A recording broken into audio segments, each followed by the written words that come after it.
இன்றைய நற்செய்தி புனித லூக்கா எழுதிய நற்செய்தியிலிருந்து வாசகம். அதிகாரம் 15.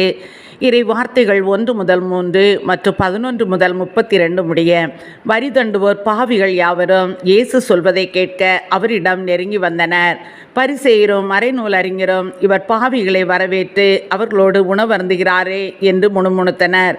அப்போது அவர் அவர்களுக்கு இந்த உவமையை சொன்னார். மேலும் இயேசு கூறியது, ஒருவருக்கு 2 புதல்வர்கள் இருந்தார்கள்.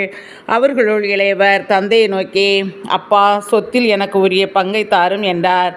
அவர் சொத்தை அவர்களுக்கு பகிர்ந்து அளித்தார்.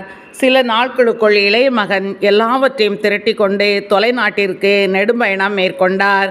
அங்கு தாறுமாறாக வாழ்ந்து தம் சொத்தையும் பாழாக்கினார். அனைத்தையும் அவர் செலவழித்தார். பின்பு அந்த நாடு முழுவதும் கொடிய பஞ்சம் ஏற்பட்டது. அப்பொழுது அவர் வறுமையில் வாடினார். எனவே அந்நாட்டு குடிமக்களுள் ஒருவரிடம் அண்டி பிழைக்கச் சென்றார். அவர் அவரை பன்றி மேய்க்க தம் வயல்களுக்கு அனுப்பினார். அவர் பன்றிகள் தின்னும் நெற்றுகளால் தம் வயிற்றை நிரப்ப விரும்பினார். ஆனால் அதை கூட அவருக்கு கொடுப்பார் இல்லை. அவர் அறிவு தெளிந்தவராய், என் தந்தையின் கூலி ஆள்களுக்கு தேவைக்கு மிகுதியான உணவு இருக்க நான் இங்கு பசியால் சாகிறேனே. நான் புறப்பட்டு என் தந்தையிடம் போய், அப்பா, கடவுளுக்கு உமக்கு எதிராக நான் பாவம் செய்தேன். இனிமேல் நான் உம்முடைய மகன் எனப்பட தகுதியற்றவன். உம்முடைய கூலி ஆட்களுள் ஒருவனாக என்னை வைத்து கொள்ளும் என்பேன் என்று சொல்லி கொண்டார். உடனே அவர் புறப்பட்டு தன் தந்தையிடம் வந்தார்.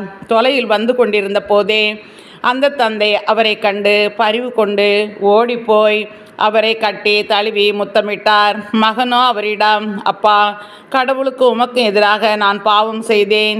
இனிமேல் நான் உம்முடைய மகன் எனப்பட தகுதியற்றவன் என்றார்.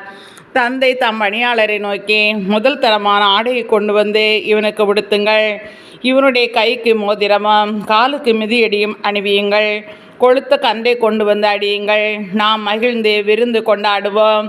ஏனெனில் என் மகன் இவன் இறந்து போயிருந்தான், மீண்டும் உயிர் பெற்று வந்துள்ளான். காணாமல் போயிருந்தான், மீண்டும் கிடைத்துள்ளான் என்றார். அவர்கள் மகிழ்ந்து விருந்து கொண்டாட தொடங்கினார்கள். அப்போது மூத்த மகன் வயலில் இருந்தார்.